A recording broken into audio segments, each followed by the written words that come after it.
Hey, good morning. It's Joey, and as promised, wanted to shoot you a quick video highlighting what I was specifically referring to yesterday. Just something if Trey can keep in mind if he starts getting into building these longer rods that we use for vertical jigging. I've got 3 different manufacturers out here. I got 2 Denali's, Ozark, and then an old B&M that I pulled for the purpose of this. So a couple of things I'll tell you is I'm not opposed to B&Ms. I've used them exclusively for quite a while. I've just found a couple of things that I like better in other rods. And just real quick on those is one of the things, I guess my overall preference above all 3 of these different rods are the Denali's. That would be, if you said, hey, you can only grab one today, I'm going to grab my Denali, and that's what I'm going to go with. So the main reason for that is the Ozark is not, it is right there with them. It's not like a Denali's beating out an Ozark by a ton. But what I will say about the Denali is they seem to be better balanced, in my opinion, and overall just slightly lighter, which when you start getting into extended trips, longer days, things like that, as you know, if you're holding onto a long jig pole, that thing just gets heavier and heavier as the day goes on. And so that's really it. One of the things I do love about the Denali, though, and the Ozark stands up really well in this regard too, is there's just a really good backbone to them and a lot of sensitivity towards the tip. The backbone to sensitivity transfer throughout the length of that rod is very well done, and it's very well constructed. And so with Denali's, I have boat flipped fish that were well over 2 pounds when I forgot a net. So I have a lot of positive things to say as far as that goes. But with the B&M, and like I said, I've used them for years and years. The B&M itself, though, this is where it shines, in my opinion, above the others.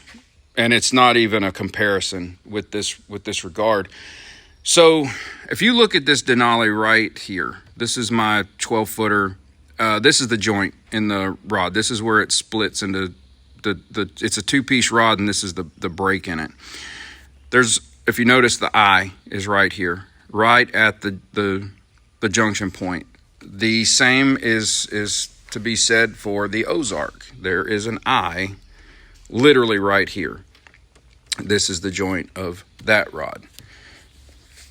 This is the difference. B&M's got 2 eyes that are pretty close to equally spread apart against or away from the break in the rod itself. And so what that ultimately allows for is when you break this rod down, you secure the hook and you tighten up, that line draws these 2 eyes together just like this, and they hold against one another.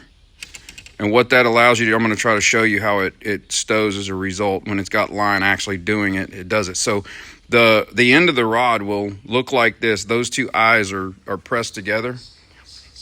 And then down here you can see the butt of the rod extends just past the tip, a couple of inches there. And so what this allows for, with these 2 equal pieces and them tight together like that, is it basically allows this rod to be broken down and stowed inside of rod boxes.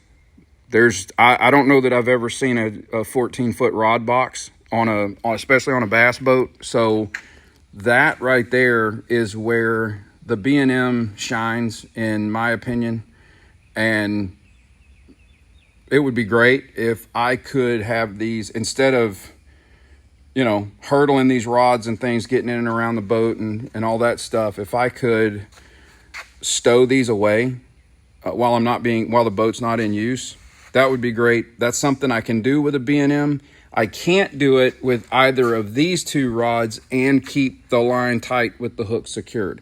If I were to break these down and try to get them into a rod holder, the line would have to be loose, and that just causes a whole bunch of other good times with loose lines flapping around in a rod box. So I hope this helps Trey to take some things into consideration, especially if he's looking to go beyond the